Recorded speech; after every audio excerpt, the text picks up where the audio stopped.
everybody, I'm Kimberly Turner from cookingwithkimberly.com, and tonight I'm going to show you how to bake Napa Jack's steak and Guinness pie. This is going to be so fantastic whether you're making it for St. Patrick's Day or just for any time you like. So I'm getting started with a large frying pan on my stove top with a couple tablespoons of olive oil. And I have some vegetables already chopped up. This is a good probably 1.25 cups of carrots diced. This is about, I don't know, 3/4 cup of celery. I have some lovely button mushrooms and some portobellos all chopped up. And I have about 1 pound of stewing beef chopped into tiny dice, okay? So we're gonna get started by getting these vegetables tenderized up on the stove top. And we're gonna start with the carrots and the celery. So we're gonna tenderize these guys up first. And I'm also going to add a little bit of shallot. Now I've got maybe a good tablespoon of finely minced shallot. If you really enjoy garlic and onion, please use a large onion, please use some garlic, and that's fine. But this is what I'm using today. And I also have some little baby potatoes from my garden that are going to go into the pie after. So we're going to get these sort of semi-seasoned up. Get some pepper going, a bit of salt. I'm going to use this really tasty Napa Jack steak rub tonight. That's what the jar looks like. It comes from winecountrykitchens.com. You can check them out online. And that's obviously going to go on my beef, but I'm also going to use a little bit of this to get the veggies going as well. Now this has a wide variety of things in here, and we'll tell you what it says. Salt, spices, including chili pepper, garlic, and canola oil, but I can also see other things in here. There's, it looks like dill seeds, there's some crushed coriander, some nice chili flakes, there's some good sea salt and dehydrated garlic and onion, I think. Beautiful stuff going on. So let's get the harder vegetables nice and tenderized before I start adding my mushrooms and the little minced up shallot. So I'm going to use a pat of butter as well in with the olive oil, maybe about 1 teaspoon. Okay, so we're going to add these mushrooms, as many as you like, or however many you need to fill whatever container you're using. You could use anything from a casserole dish to a pie plate, and tonight we're actually using a pie plate, so this is going to be a proper pie. I'm also going to add my shallots now. Stir that through and get them somewhat tender. If you notice you need a little bit more oil or a little bit more butter, add some. Well, I'm going to season up my beef in my little bowl here quickly. I'm going to add probably, I don't know, 1 teaspoon of this steak rub, just to make sure that everything's getting going. I'm also going to do a nice taste test at the end before we put this into the pie plate to make sure that everything's on point seasoning-wise. So just toss these guys up with the seasonings and we'll be throwing them in a minute. Okay, it's getting really delicious in here. It smells amazing, doesn't it, Mom? Mm-hmm. And I'm going to throw in my beef now and we're going to get that browned with my veggies. Okay, I'm throwing in a bay leaf at this point. My beef is nearly browned up, and today we used Angus beef. Oh, top of the line we're using today. Angus. So I have, I don't know, a handful of baby potatoes. They're going in as well. And I have some fresh thyme. You could use rosemary, thyme, or just parsley if you wanted to. Now I'm going to take the leaves. You're going to go backwards on the stem and pull them off backwards, okay? So you just want the leaves to come off. You don't want those hard woody stems. However, you can save these stems in your freezer in your sealable plastic bag with the rest of your vegetable clippings and use that for when you make soups and stews and sauce. That's where they go. It smells so good in here. Ooh. Absolutely fabulous. And if you don't have the fresh, you can always use dried. Perfect. Oh, look at this mixture going on here. Wow, so flavorful. It's going to be so good. Those beefy portobello mushrooms go in there too. Fantastic. All right, now's the time. In goes the Guinness. I'm using 1 cup's worth of Guinness. You could use any kind of the Guinnesses you like, but I'm using just the plain old Guinness draft tonight. I love Guinness. It's one of my favorite beers. So dark and flavorful. It almost has a chocolatey coffee molasses. Yes, it's really so good. Delicious. Man. So in it goes. I'm also going to sprinkle on 2 tablespoons of flour. This is going to thicken up our gravy that's going to be made. Make make everything delicious. Stir this in, and then we're gonna add some water to top this off. Stewing beef is just that, beef that must be stewed. You can't just eat this now because it's browned. It takes a long time for that to kind of loosen up and soften up and fall apart. And it's going to be a good probably hour and a half or so on the stovetop before we can even get the pie crust prepared. Yeah. So get that all mixed through so that there's no clumps of flour. And get yourself some water. So add water to top up to the top of the vegetables and the meat, and let that stew for a good hour, hour and a half on the stovetop. Okay? Come by and stir that through a couple times. In that time, you're going to turn this up to a boil, and then you're going to turn it down to a simmer. Let it go for a good hour, hour and a half, until that beef is nice and tender. All right, this has been simmering for a good hour and a half. I've been stirring it as we've gone through. The gravy is now nice and thickened. Oh, look at this. Fantastic stuff going on here. However, I need to do a taste test to make sure that all the seasonings are right and before you put it into this pot, because there's no turning back after that, okay? So let's do a quick taste test here. Make sure that gravy is nice and flavorful the way you want it. You want to make sure that meat is nice and tender, soft, falling apart, okay? That needs a little bit more seasoning. So I'm going to use some more of this steak rub, and I'm just going to scatter it above, maybe another teaspoon. It needs some salt and stuff, so make sure you're getting down to the bottom of it to get what you need. Stir that through, and that should do it, okay?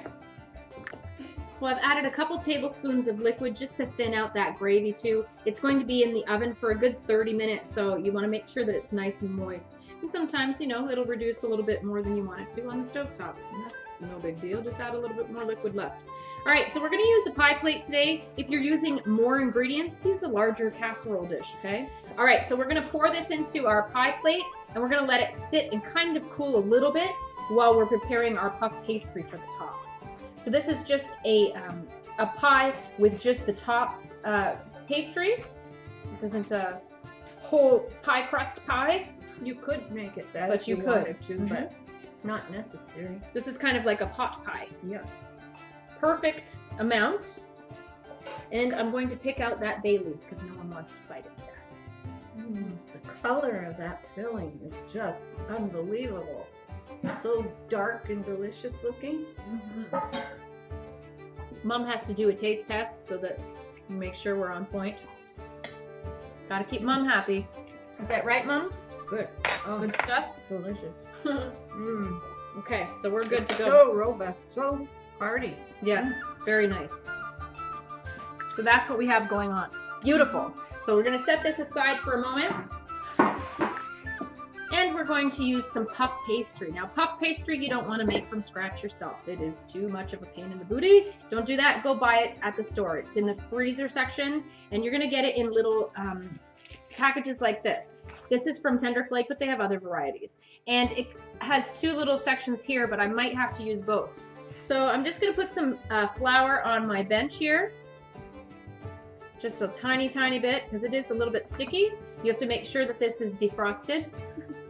And I'm just going to roll this out as best I can. It has lots of layers to this, and it's just gonna puff out so beautifully. It's gonna be nice and browned. So just take some flour on your rolling pin and start rolling it out. I wanna try and make somewhat of a round shape for the top of my pie plate. I'd rather use a little bit less flour than I'd need and add as I need it. Trying to make this a proper size, and I think we're about there. So just roll that onto your rolling pin, nice and gently, and I'm going to just, as quickly as I can, roll that over top of my plate. I'm preheating my oven to 350 degrees. Now I'm just going to cut a little bit off the edge here that I don't need. I mean, I'm trying to make a rectangle into a circle, and sometimes that's not going to work so hot. So I'm going to grab a strip of the pastry off the side, and we're going to patch the one side up. So just grab it, pinch that together with the other piece, So just do a little bit of patchwork there. And you want to keep as much of this dough as you can because it's really tasty. So just cut what you have to off, and we're going to actually crimp around the edges, just like we would do another pie. So leave a little bit of a margin on the outside here to play with. This puff pastry is pure deliciousness. Mom is making a design for me for the top.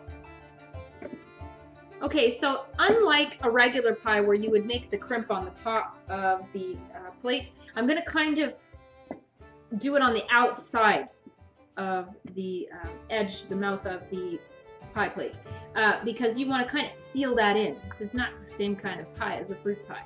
So just pinch that, make nice little crimps around the edges. It doesn't have to be perfect. This is one place where you can be rustic and it's going to be just fine. Beautiful. All right, so it's crimped all around the edges. My oven is preheated. That's what we've got going on here. See how it's kind of covered over the outside? Mom is so fancy. She's made me a 4-leaf clover. She wanted to do a shamrock, and I said it has to have 4 leaves. So we're gonna put that in the middle. She just rolled out some nice little round pieces. And arrange your little 4-leaf clover in the center. Oh, it's gonna be so pretty. Mom is always fancy.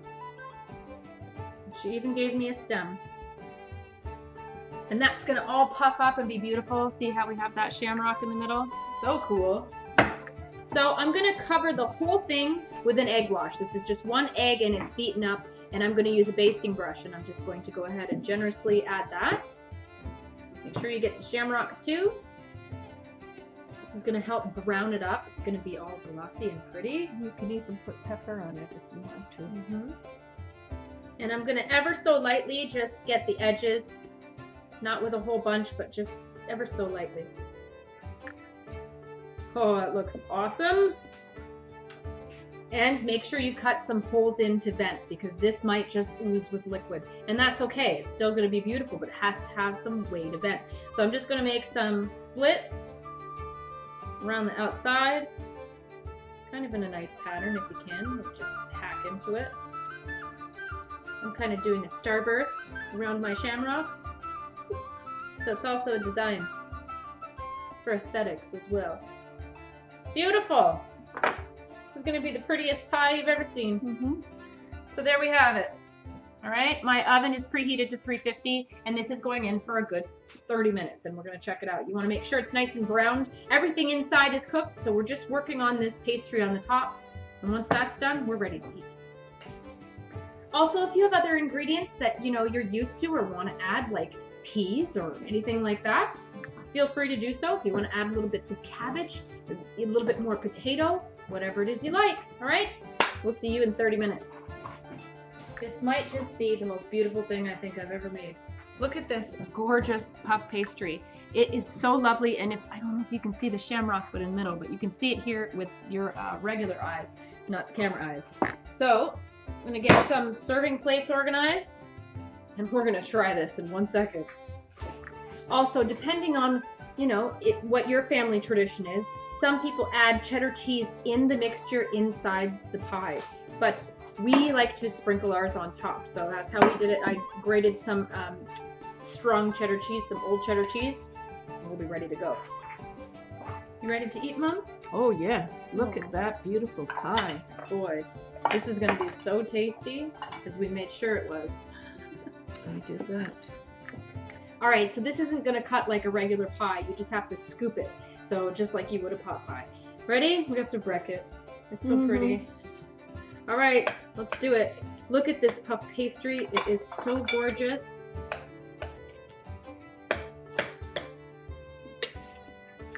Oh, and I'm getting a whole bunch of that outside. Yes. Look at my, that is so beautiful. All this deliciousness going on in here. Perfect gravy. Look at that. So nice and dark. Unbelievable. It's gonna be so good. And some cheese, Mommy? Yes. You could put the cheese in with the stew. Oh, yeah. I just told them that. I like it this way. That way you can kind of control it that's this way. Yeah. And there you go.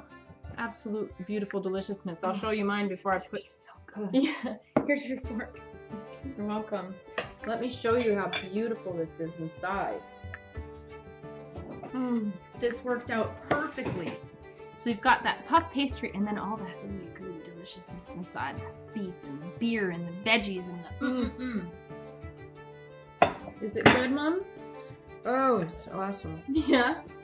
That is one of the nicest dinners I've had. This is really, Really? good. Mm-hmm. Good. Happy St. Patrick's Day. Mm-hmm. My puff pastry is cutting just beautifully. I'm getting like a crust like you would for an actual pie. Mm-hmm. Just make sure you're getting all this good scoop underneath it. Ugh. I love those little whole potatoes in there. Yeah? Mm-hmm. The babies? Tiny ones, yep. Mom loves those potatoes. That's good. That is wonderful. So there you go. Absolutely fantastic. And then you put cheese on it. So I'm ready to eat. Here's mine. Gorgeous. Look at that deep, rich, beefy, tasty filling. Oh, it is filling. Mm. Filling and it's filling. The beef is so tender. That's essential to make sure. And look at this crispy, crispy puff pastry. Oh, come on. Look at all that fluffy deliciousness. That is so good. The combination between that light, fluffy, crunchy brown crust and that deep, rich, beefy, stewy inside. Love that crust. A little bit more cheese for me. Mushrooms in there.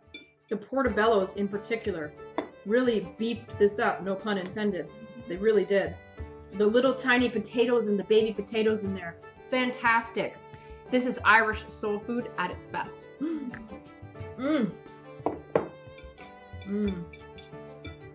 You would not be upset that your mama made this. Coming in from a cold, wet day.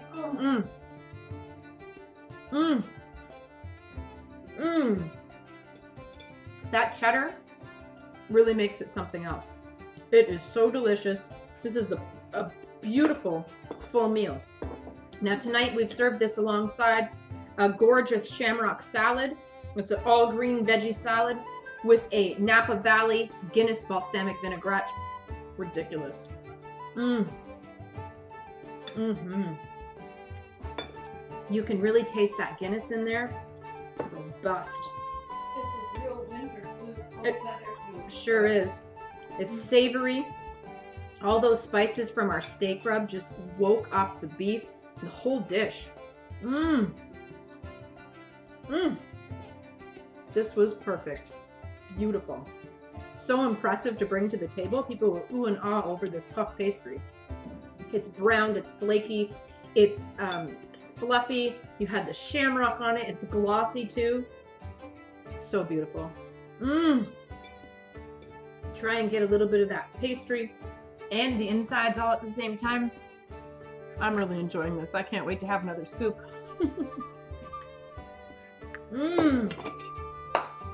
So if you want to recreate this beautiful entree, you can go get yourself some Guinness beer and make sure you check out Wine Country Kitchens online at winecountrykitchens.com for this beautiful spice rub and all their whole line of spice rubs. They have really, really beautiful products there. Lots of foodie gourmet things that will just, you'll be so excited go running through there. If you're a real foodie, you're gonna love that store online.